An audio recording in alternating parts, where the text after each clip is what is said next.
नमस्कार साथियों, मैं अभी भी ज़िंदा ही हूँ। ये 25वां दिन है मेरे अनशन का। 25वें दिन तक लगभग मेरा 11 किलो वज़न कम हुआ है और काफ़ी मांसपेशियाँ कम होने लगी हैं, मगर ठीक ही हूँ। कल मैं रात को यहाँ गुड़गांव के एक निजी अस्पताल में लाया गया हूँ सफदरजंग से, और मैं दाद देना चाहता हूँ उन सभी छात्रों को जिन्होंने इतने शांतिपूर्ण तरीके से खुद पर लाठियाँ खाते हुए वापस कोई हमला ना करते हुए, हालांकि बहुत उकसाने पर भी और कुछ तत्वों को पत्थर फेंकने के लिए लाए जाने पर भी आपने सब्र से काम लिया। मैं बहुत ही मेरा दिल पिघल गया इससे, और क्योंकि उन पर बहुत ही बर्बरता से हमले हो रहे थे, इसलिए मैंने अपना अनशन जारी रखने का फ़ैसला किया था।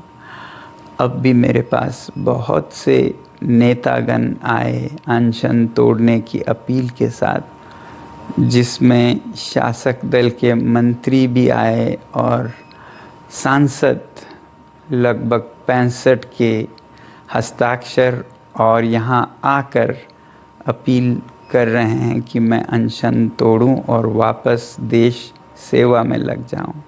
मैं खुद भी ऐसा ही करना चाहता हूं। मेरे लिए मेरा काम बहुत ज़रूरी है, मगर मैं सरकार से विनती करता हूँ कि वो और ऐसे ताकत बल का प्रयोग न करें बच्चों पर। और दूसरी बात, उन पर आरोप और एफआईआर जिससे कि उन्हें सताया जा सके जेल या पुलिस द्वारा, ये न करने की मुझे आश्वासन चाहिए। और वो आश्वासन अगर जल्द मिल जाए तो मैं आप सबके और जो नेतागण यहाँ पर आए उनकी बातों का इज़्ज़त करते हुए अनशन आज ही तोड़ूंगा। मगर अगर ऐसा कोई आश्वासन नहीं आए तो बदकिस्मती से मुझे ये अनशन जारी रखना पड़ेगा। जय हिंद। 25 दिन, 11 किलो वजन कम, अस्पताल का बेड, लेकिन हौसला अब भी बुलंद। मशहूर इंजीनियर और सामाजिक कार्यकर्ता सोनम वांगचुक का ऐसा वीडियो सामने आया है जिसने पूरे देश का ध्यान अपनी ओर खींच लिया है। वांगचुक ने साफ कह दिया कि मैं अभी भी जिंदा हूं।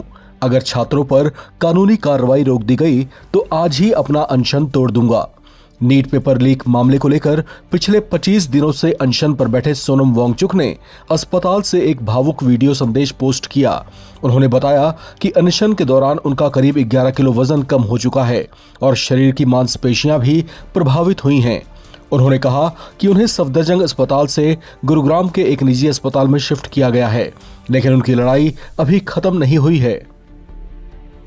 अपने संदेश में सोनम वांगचुक ने दिल्ली में प्रदर्शन कर रहे छात्रों की सराहना करते हुए कहा कि छात्रों ने तमाम उकसावों और पुलिस कार्रवाई के बावजूद शांति बनाए रखी। उन्होंने कहा कि छात्रों पर हुई कार्रवाई देखकर उनका दिल पिघल गया और इसी वजह से उन्होंने अपना अनशन जारी रखने का फैसला किया। वांगचुक ने यह भी बताया कि मंत्री, सांसद और लगभग 65 सांसदों के हस्ताक्षर वाला अनुरोध उन्हें अनशन खत्म करने के लिए मिला है। उन्होंने कहा कि वो भी देश सेवा के अपने काम पर लौटना चाहते हैं, लेकिन उनकी एक साफ शर्त है, छात्रों पर बल प्रयोग बंद हो, उनके खिलाफ दर्ज कानूनी कार्रवाई और एफआईआर रोकी जाए और सरकार इस संबंध में भरोसा दे। उन्होंने कहा कि अगर ये आश्वासन मिल जाता है तो वो अपना अनशन तोड़ देंगे, लेकिन अगर ऐसा नहीं हुआ तो मजबूरन अपना अनशन उन्हें जारी रखना पड़ेगा। अब सबकी नजर सरकार के अगले कदम पर है। क्या सरकार ये आश्वासन देगी और क्या सोनम वांगचुक आज अपना अनशन खत्म करेंगे? इसका जवाब आने वाले कुछ घंटे तय कर सकते हैं। नमस्कार साथियों, मैं अभी भी ज़िंदा ही हूँ। ये 25वां दिन है मेरे अनशन का। 25वें दिन तक लगभग मेरा 11 किलो वज़न कम हुआ है और काफ़ी मांसपेशियाँ कम होने लगी हैं, मगर ठीक ही हूँ। कल मैं रात को यहाँ गुड़गांव के एक निजी अस्पताल में लाया गया हूँ सफदरजंग से, और मैं दाद देना चाहता हूँ उन सभी छात्रों को जिन्होंने इतने शांतिपूर्ण तरीके से खुद पर लाठियाँ खाते हुए वापस कोई हमला ना करते हुए, हालांकि बहुत उकसाने पर भी और कुछ तत्वों को पत्थर फेंकने के लिए लाए जाने पर भी आपने सब्र से काम लिया। मैं बहुत ही मेरा दिल पिघल गया इससे, और क्योंकि उन पर बहुत ही बर्बरता से हमले हो रहे थे, इसलिए मैंने अपना अनशन जारी रखने का फैसला किया था। अब भी मेरे पास बहुत से नेतागण आए अनशन तोड़ने की अपील के साथ, जिसमें शासक दल के मंत्री भी आए और सांसद लगभग 65 के हस्ताक्षर और यहाँ आकर अपील कर रहे हैं कि मैं अनशन तोड़ूं और वापस देश सेवा में लग जाऊं। मैं खुद भी ऐसा ही करना चाहता हूं। मेरे लिए मेरा काम बहुत ज़रूरी है, मगर मैं सरकार से विनती करता हूं कि वो और ऐसे ताकत बल का प्रयोग न करें बच्चों पर, और दूसरी बात, उन पर आरोप और एफआईआर जिससे कि उन्हें सताया जा सके जेल या पुलिस द्वारा, ये न करने की मुझे आश्वासन चाहिए।